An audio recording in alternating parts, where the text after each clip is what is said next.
Aly Raisman demands independent investigation after 3 USA Gymnastics board members resign. Aly Raisman, one of the Olympic medalists who said she was sexually abused by former Team USA Gymnastics Dr. Larry Nassar, is calling for an independent investigation into the USOC and USA Gymnastics.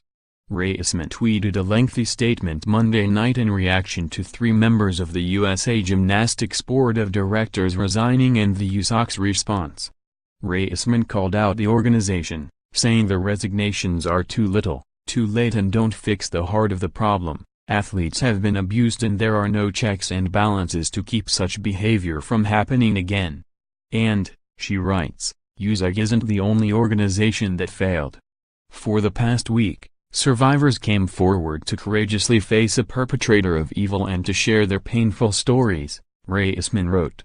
Many of them, myself included, claim the USOC is also at fault. Was the USOC there to focus on supporting the brave survivors? No. Did they issue any statement then? Cricket's chairman Paul Perella, Vice Chairman Jay Binder and Treasurer Bitsy Kelly resigned after several days of public criticism as women and girls read victim statements at the sentencing of Nassar at a court in Michigan on charges of criminal sexual conduct. And more than a year after the allegations first came to light. Sean Johnson East, if I had a daughter right now, I couldn't put her in gymnastics more. USA Gymnastics top leadership resigns amid sexual abuse scandal. More. USA Gymnastics suspends coach who worked with Nassar. USOC CEO Scott Blackman issued this statement after the resignations were announced. Since October of last year, we have been engaged in discussions with leadership of USA Gymnastics about the primary recommendation of the Daniels Report, changing the culture at USA Gymnastics. Those discussions accelerated over the holidays and today you have seen 3 board resignations. New board leadership is necessary because the current leaders have been focused on establishing that they did nothing wrong. USA Gymnastics needs to focus on supporting the brave survivors. The Olympic family failed these athletes and we must continue to take every step necessary to ensure this never happens again. Raisman is among several Olympic gymnasts who have come forward with their harrowing stories of abuse under Nassar's reign.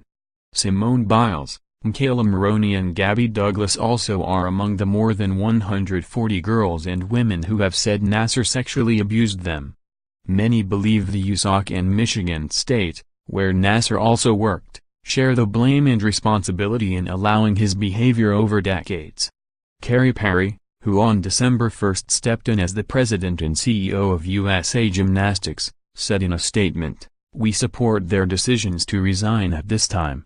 We believe this step will allow us to more effectively move forward in implementing change within our organization." Nassar is expected to be sentenced Tuesday. He already has been sentenced to 60 years in federal prison on child pornography charges. Here is Raisman's statement in its entirety. The Indy Star story broke on August 4, 2016, after survivors courageously came forward sharing stories of sexual abuse and alleging organizational mishandling. The next day, the USOC said they wouldn't investigate, and even praised USAG's work in the area of sexual abuse. For the past week, survivors came forward to courageously face a perpetrator of evil and to share their painful stories. Many of them, myself included, claim the USOC is also at fault. Was the USOC there to focus on supporting the brave survivors? No. Did they issue any statement then? Crickets. Over the weekend, the USOC released a statement shamelessly taking credit for a few USAG resignations. Note, not fired, as though they're addressing this problem. But they are still not acknowledging its own role in this mess. Zero accountability. It's like none of us were ever abused. If the board members had to go because they have been focused on establishing that they did nothing wrong, then the USOC must see fault. So what was the fault? And why just those 3 board members? How about the others, who either allowed them to do whatever they did wrong, or were so oblivious they didn't know it was happening? Either way, these, and any other changes, won't matter, until we know exactly what happened. Suggesting otherwise is dangerous to athletes.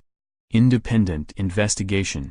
What's it going to take for you to do the right thing?